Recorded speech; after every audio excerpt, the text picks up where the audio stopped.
The Amazing Spider-Man 2. Now, The Amazing Spider-Man 2 was released in 2014 and it's set by Marc, Webb and stars Andrew Garfield, Emma Stone, with Jamie Foxx, DeHaan and Giamatti. And basically, the film is a follow-on from the first Amazing Spider-Man film, as we once again follow Peter Parker, aka Spider-Man, once again played by Andrew Garfield in the film, as he continues on being Spider-Man and swinging from building to building and helps save the day for so many people. At the same time though, he also continues his relationship with Gwen Stacey, once again played by Emma Stone in the film. However, their relationship is a bit more on and off in this film because of what Gwen's father said to Peter Parker at the end of the first Amazing Spider-Man film. And at the same time though, we also reach this new character in the film called Marc, Donnel, played by Jamie Foxx in the film. He basically is a person who's obsessed with Spider-Man, and then after having this big accident at the place he works, he ends up becoming Electro. And at the same time though, we also introduced to Harry Osborn in the film, played by DeHaan, who apparently is his childhood friend of Peter's, although we haven't heard of him yet. And essentially, Harry Osborn's father, Norman Osborn, dies, and this leads Harry Osborn to basically want to live forever. So basically, he wants to find a cure,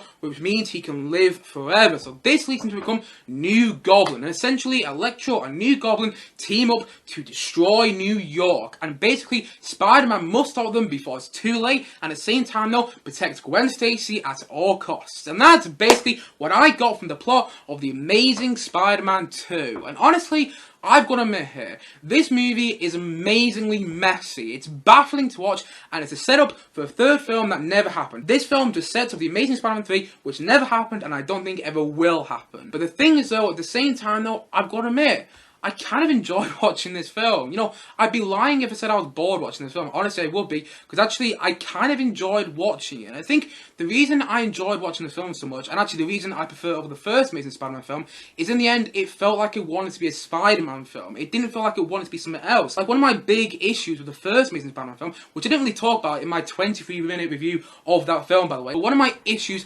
with that film is that it doesn't always feel like it wants to be a Spider-Man film. Actually, in some parts, it feels like it wants to be a teen movie. You know, the whole high school stuff and the whole Flash Thompson stuff. That whole part feels like it wants to be a teen movie, and not a good one at that. But this film, it felt like it wanted to be a Spider-Man movie. And although it didn't always get there, although it didn't always feel like a Spider-Man movie, it felt like it wanted to be a Spider-Man movie in the end. And actually, I do think the last half an hour of this film works quite well. Like, I think the final fight between Spider-Man and Electro is visually stunning to watch and really enjoyable, even if it has that weird moment where Itsy Bitsy Spider is played in an electronic fashion. Even so, it does have that weird moment in there. It's a visually fantastic fight to watch, and I really enjoyed myself watching the final fight between Spider-Man and Electro towards the end of the film. And at the same time though, another reason I think the film works in its last half an hour, okay, and spoilers here if you don't know what happens in The Amazing Spider-Man 2, but I'd be surprised if you didn't know this, but anyway, spoilers if you don't know what happens in this film. Okay, one of the other reasons I like this film so much is that Gwen Stacy died and all the emotion works there. Like, honestly,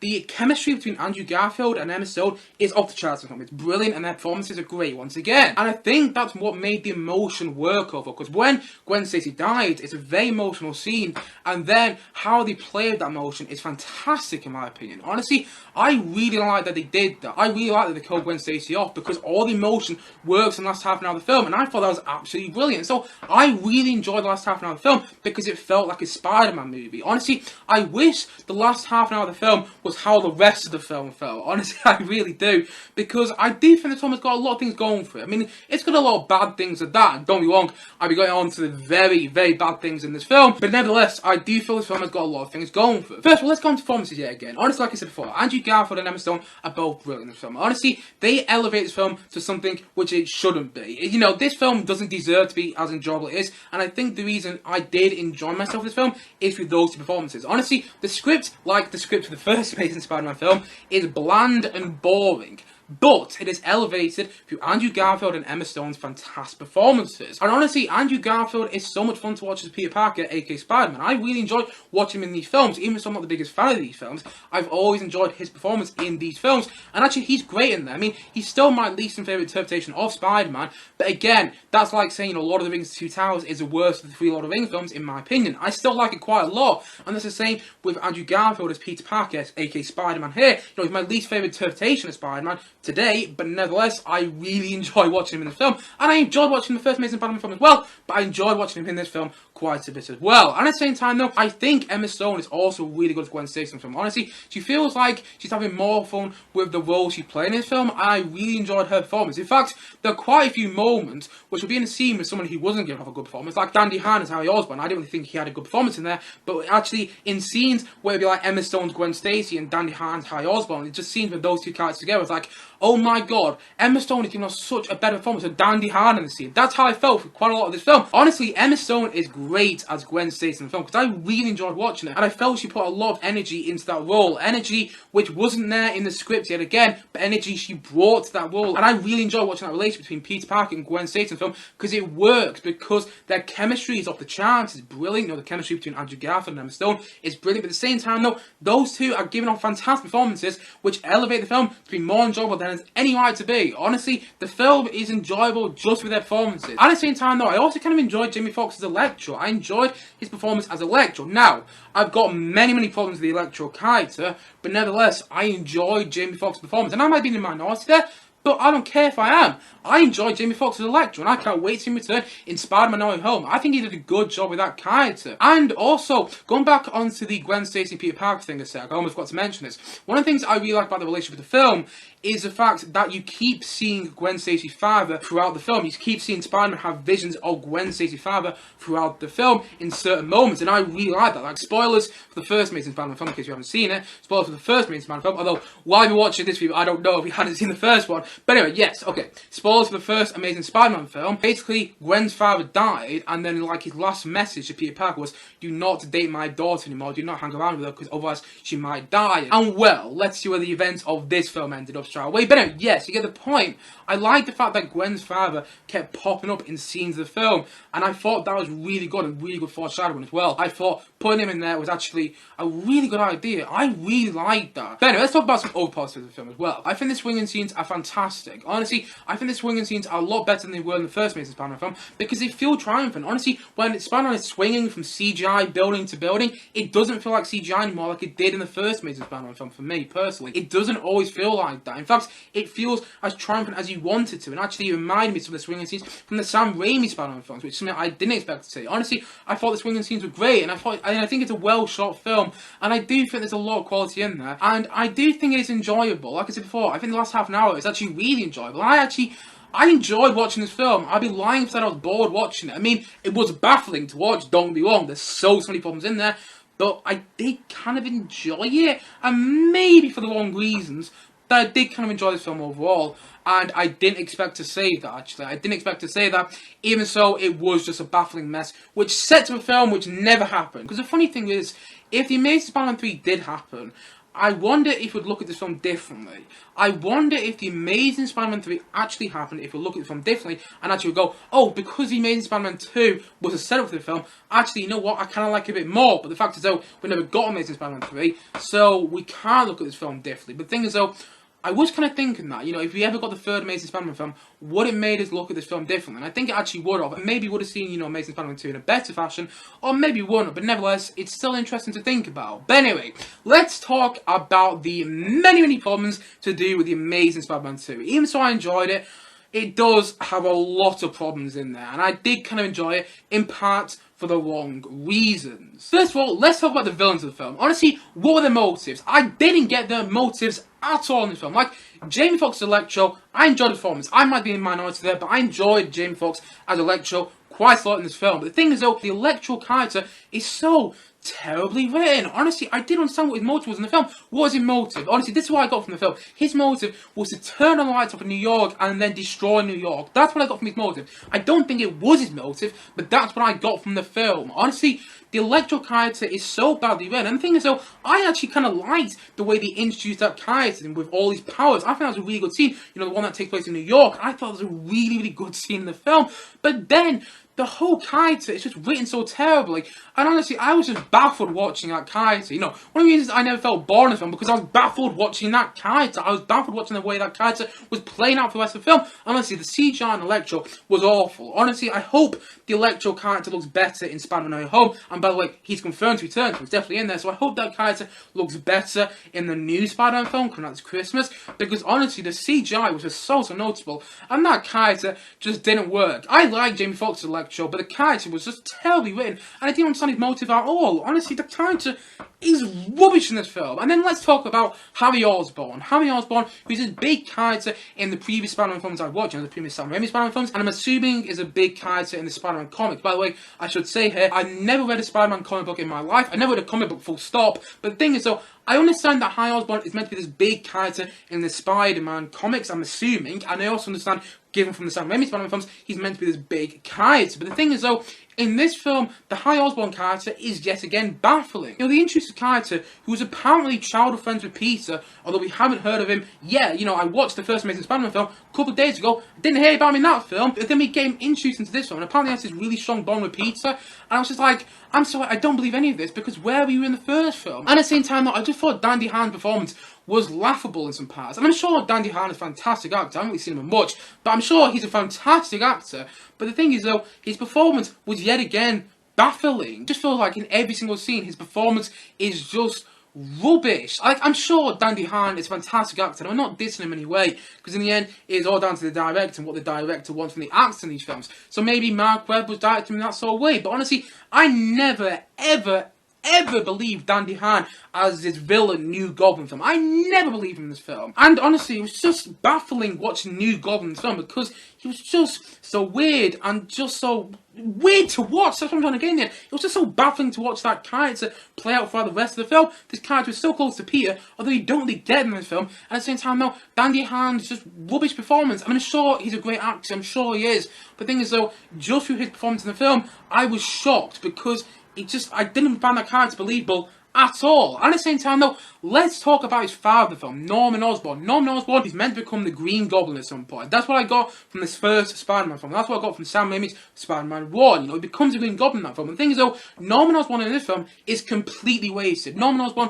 who I'm guessing is this huge Spider-Man character, you know, I'm guessing that because he becomes a Green Goblin. The thing is, though, he's completely wasted in this film. Honestly, they kill the character off. And that's not really a spoiler, by the way, because it's not really a big plot or anything. They kill the character off. And then, honestly, I was kind of sad there thinking, you just completely wasted Norman Osborn, this big Spider-Man character. He's completely wasted him. I was just sat there baffled at that decision. The fact that these are Spider-Man films and they completely wasted Norman Osborn. And the thing is, though, he may have come back in The Amazing Spider-Man 3 in some sort of fashion, but the thing is, though, we never got that movie. So I'm watching this movie thinking, okay, they've killed off Norman Osborn, who's meant to become the Green Goblin, this big Spider-Man villain, and I'm just there thinking, why?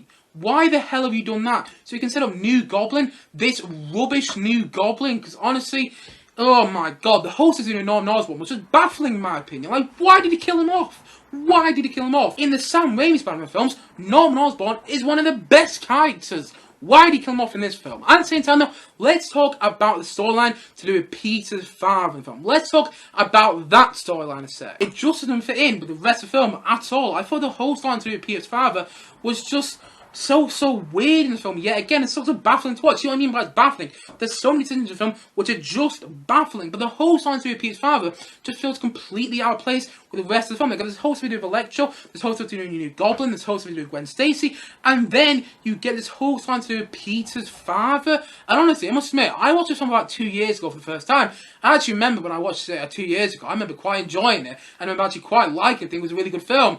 Ooh, my opinion's changed quite a lot from then. I remember watching the film for about the first time 2 years ago, and I didn't remember any of the storylines to do with Peter's father when I sat down to watch the film last night. I didn't remember any of the storylines to do with his character, and he's in a significant chunk of the film. And the thing is, though, there's one scene where basically a message from Peter's father has led him down to the subway, and then he recovers his carriage, which has basically been hidden under the subway for many years. And essentially, when he opens his carriage, it's amazing because it's not dusty at all, there's no cobwebs, and all the electricity in the carriage works. Honestly, if you've seen the film, you'll probably know exactly what scene I'm talking about. Basically, there's a scene where Peter just, goes in his carriage, which basically his father's left him, which has been underground for so many years, which doesn't make sense at all, by the way. And then when he opens his carriage, which hasn't been touched for so many years in the subway platforms, it's got no dust there, no cobwebs, and all the electricity works perfectly fine in his carriage. I'm just like, I'm sorry, what? Did they have like a dust that goes down there? He must have known that was there, like, oh, I'm just going to dust up his carriage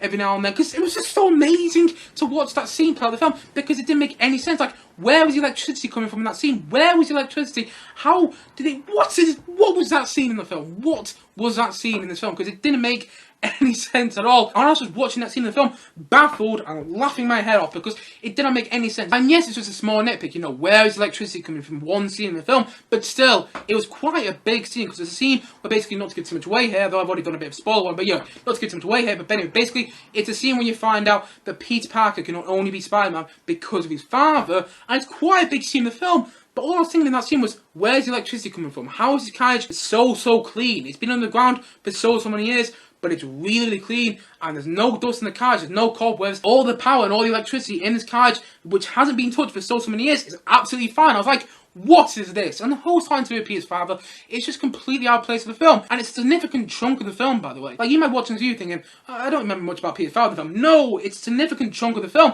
And actually, if you look online, there's a delete scene where basically Peter's father comes back and he talks to Peter. But the thing is, though, you don't have that scene in the film, so there's no sense of emotion with that storyline. If that scene was in the film, and I was re-watching the film for the second time, I would actually be, oh my god, it's going to be more emotional now, because I know Peter's father comes back. But there's no sense of emotion, because that scene isn't in the film. It's on YouTube. Go and check it out if you want. It's a deleted scene from this film. It's on YouTube. But the fact is, though, it's a deleted scene, and it's quite a big scene at that. Especially the whole plotline to do with Peter's father in the film. You kind of sit there and go, why did they edit that out of this film? Why did they edit that scene where Peter's father comes back and talks to Peter again in this film? Why did they edit that out of there? I don't have any clue. And at the same time, though, let's talk about even more problems to the film. Let's talk about the fact that this film franchise, the Amazing Spider-Man film franchise, keeps wasting, good actors and good actors. In the first Amazing Spider-Man film, they wasted Irfan Khan, great actor. In the second Amazing Spider-Man film, guess who they waste now? Felicity Jones, who's an Oscar-nominated actress. She's great in the films I've seen her in. And the funny thing is, this is around the same point that she was actually doing The Theory of Everything, and I'm pretty sure she got nominated for an Oscar for The Theory of Everything, and she's in this film. I was like, oh my god, Felicity Jones is in there. But the thing is, though, she's completely wasted. Like, she's in a couple of scenes, and I'm just kind of sitting there thinking, oh my god, it's Felicity Jones, but why are you not using her more? Like I said, this is around the same year she did The Theory of Everything, which I'm pretty sure she got an Oscar nomination for. If she didn't, by the way, she deserved it. But the thing is, though, it's kind of like, why is she in this film? I completely forgot you in there, and why are you in this film? Because you're completely wasted. Honestly, this franchise, and I know it's only a small thing, but this franchise has a habit of wasting good actors and good actresses. And then let's talk about Aunt May in the film, played by Sally Field. Not Sally Hawkins, as I was saying in the first Amazing Spider-Man film. Sally Hawkins is a different actress. She's the main actress from, Shape of Water. And at the same time, though, she plays a mother in Paddington. That's Sally Hawkins. And I kept mixing up with Sally Field in my view of the first Amazing Spider-Man film. So yes, okay, Sally Field, who plays Aunt May in the film, is again just weird. Like, the way they use that character is just so weird in the film. Like, Sally Field's performance is fine as Aunt May, she's good in this film, but the thing is, though, that character just feels like it's there for the sake of being there for the sake, because it's a Spider-Man film. Honestly, she just feels completely out of place with the rest of the film. They got this host of Gwen with Electro, and the host of their own, Goblin, and Peter's father, which also feels out of place, by the way, and then you get this host of with Aunt May, and it just feels so completely out of place. The whole Aunt May storyline just kind of felt like it was there for the sake of being there, because it was a Spider-Man film. I didn't really get the point of that story in the film. And like I said before, Sally Field's performance is fine as Aunt May, but she just kind of felt like she was there for the sake of being there, for the sake of it being a Spider-Man film. And at the same time, though, let's talk about the musical score of the film. It's done by Hans Zimmer this time, not James Horner, Hans Zimmer. James Horner did the score for the first Amazing Spider-Man film, but for some reason, he didn't return to do the score for this film. And honestly, I was like, why? Why did they change the composer? Okay, James Horner is a fantastic composer. I think he did a great job with the score for the first Amazing Spider-Man film, but for some reason, Sony wanted Hans Zimmer, because every studio wants Hans Zimmer, and every director wants Hans Zimmer to score their film. So they have Hans Zimmer to score the music for this film. I'm like, the score is fine. It got some good moments in there. Like, I do actually kind of like the main Spider-Man film, you know,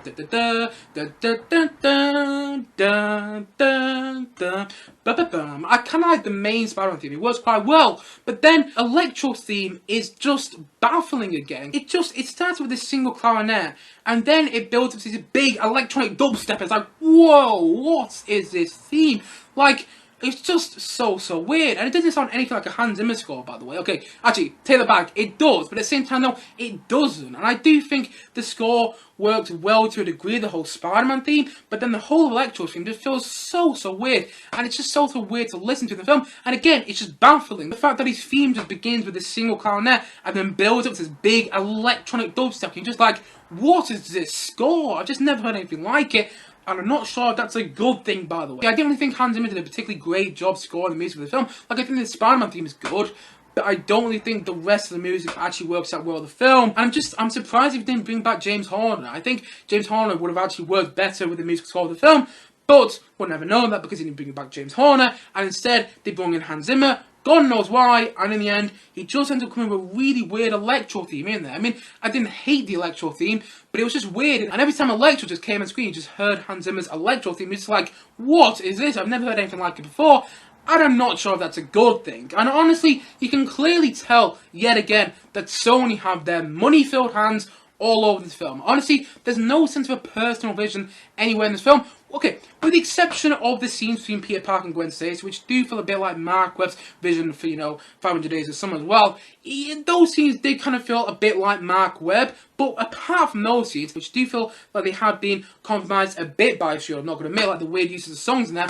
but apart from those scenes, which do feel a bit like Marc Webb, the rest of the film just feels like a studio putting out a film. It just feels like a studio putting out a film, and there's no sense of a personal vision from a director in there. Honestly, that's one of the great things about the Sam Raimi Spider-Man films, even Spider-Man 3, because he has Sam Raimi's direction all over all three of those films. The thing is though, I can't say the same about this film yet again. Like the first Amazing Spider-Man film, I can't say the same about this film. Honestly, Marc Webb's direction is, I couldn't tell if it was in there or not, because honestly this film is just so claustrophobic with everything Sony wants in there. Having Electro in there, having new Goblin, having the whole story of Peter's father, then having all this like really weird stuff going on in the film. It's just kind of like, why? It just feels like Sony's vision, and again, not in a good way. Like the first Amazing Spider-Man film, it just feels like Marc Webb's vision is competing with Sony's vision for the film, and Sony ended up winning, but it's not a good win. It's not a good win, and so much of this film just feels like Sony's vision for Amazing Spider-Man 2, and not in a good way, because like I said, this film just feels like it's set up Amazing Spider-Man 3, which never happened. We've never got Amazing Spider-Man 3, so this film,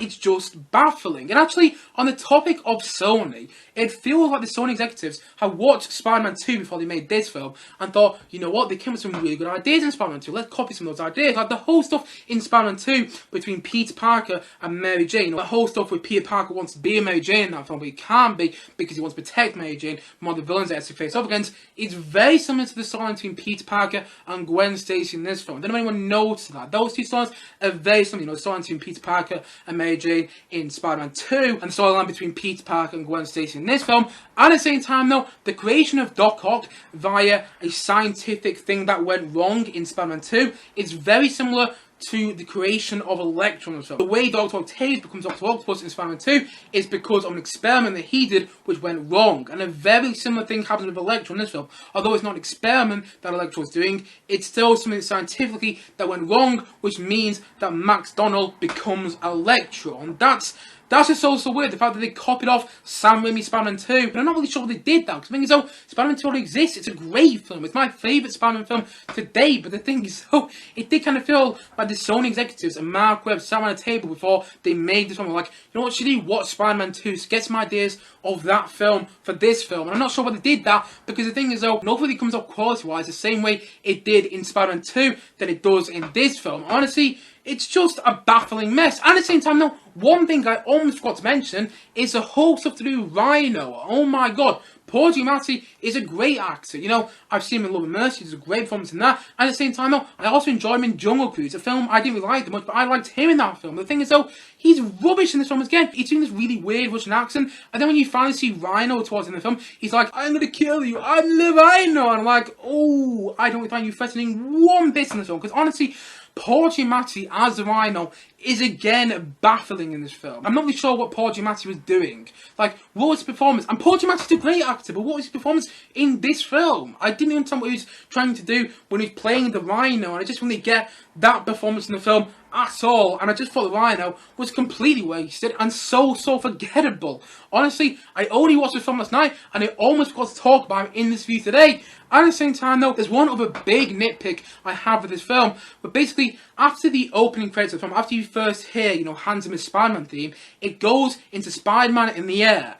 And then basically, Spider-Man can now fly. At the start of the film, it's like Spider-Man can fly, but the thing is, though, you never see him fly again throughout the rest of the film. Honestly, he's basically flying at the start of the film. He's essentially in the air, flying. And I'm not sure if he swung away from a really tall building, and that's why he's coming down like he is at the start of the film. But the thing is, though, you do kind of get the idea at the start of the film that Spider-Man can fly. Spider-Man can now fly in this film? Okay, I didn't get that, and I'm not sure why they didn't have him flying more throughout the rest of the film, because honestly, I've never seen that in Tom Maguire or Tom Holland's Spider-Man films, and according to the amazing Spider-Man films, Andrew Garfield's Spider-Man can now fly. It was kind of baffling watching the side of the film and seeing, okay, is that Spider-Man mid-air flying? Is he flying in mid-air? Wow, that's kind of how it felt watching the film. I'm not sure if he was, but that's how it felt. And honestly, like I said before, it's an amazing mess. The thing is, though, it's an amazing mess, which I've got to admit, I kind of enjoy. I kind of enjoy watching the film. I think it's got a lot of things in it which work for it. I mean, I do think the relationship between Peter Parker and Gwen Stacey is really good in the film, not because of the way it's written. I don't think it's actually written that well, but because of how Andrew Garfield and Emma Stone play it. Because actually, that relationship in the film just kind of feels like it's shoehorned in there every now and then. Because actually, there's some really big pacing problems in the film. There's one scene in particular where you see basically Electro break out of this mold of his body, and then you see Electro come into full form with all the CGI all over and things like that. And then it cuts this really cute and really nice scene where you see Gwen Stacy and Peter Parker meet up again after they haven't seen each other for so long, and you're kind of like, what is this pacing? What the hell is that? Like, we'll have a scene where New Goblin and Electro are doing something, and then it'll cut to a scene between Peter Parker and Gwen Stacy, which is meant to be the quite romantic scene. It's like, what is this pacing? It's all over the place. But nevertheless, I never felt bored watching this film. And maybe that's because I was having a bit too much fun with it, because it was baffling, like Spider-Man 3 was in some parts. But overall, it was something. It was something.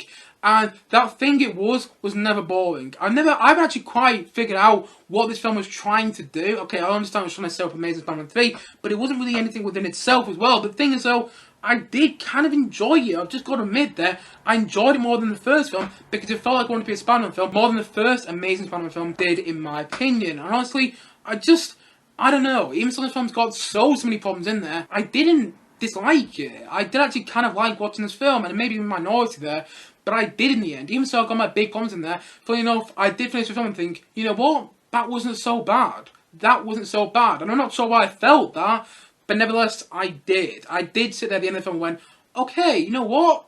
That could have been worse. And actually, it does have some pretty terrible moments in there, and it has some instantly forgettable things, like instantly forgettable. But the thing is, though, I didn't mind it overall. I didn't mind it. In fact, I actually kind of enjoyed it, and for the wrong reasons. And I did think that it felt more like a Spider-Man film overall than the first Amazing Spider-Man. And even so, it was baffling and amazingly messy.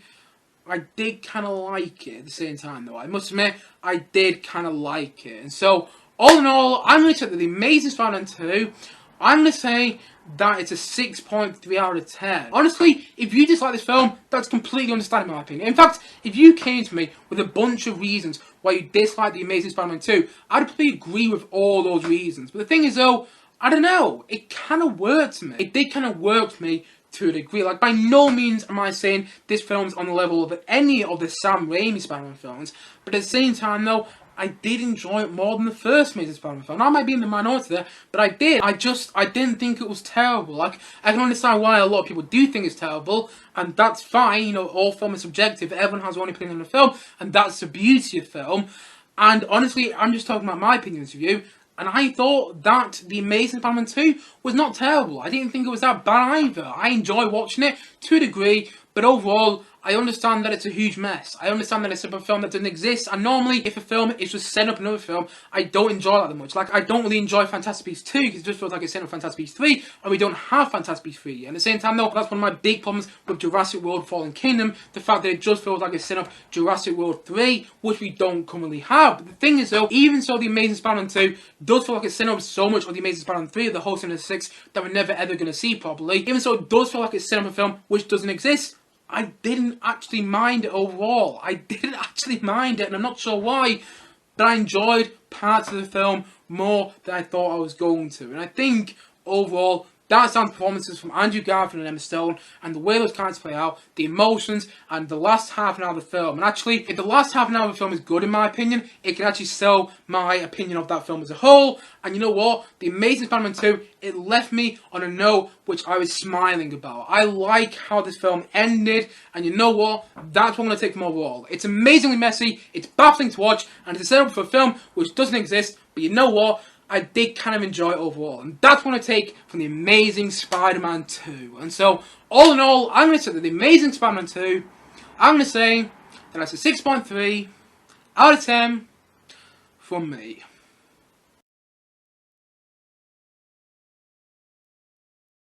Anyway guys, what do you think of The Amazing Spider-Man 2? Please do comment down below, let me know your thoughts in the comment section below.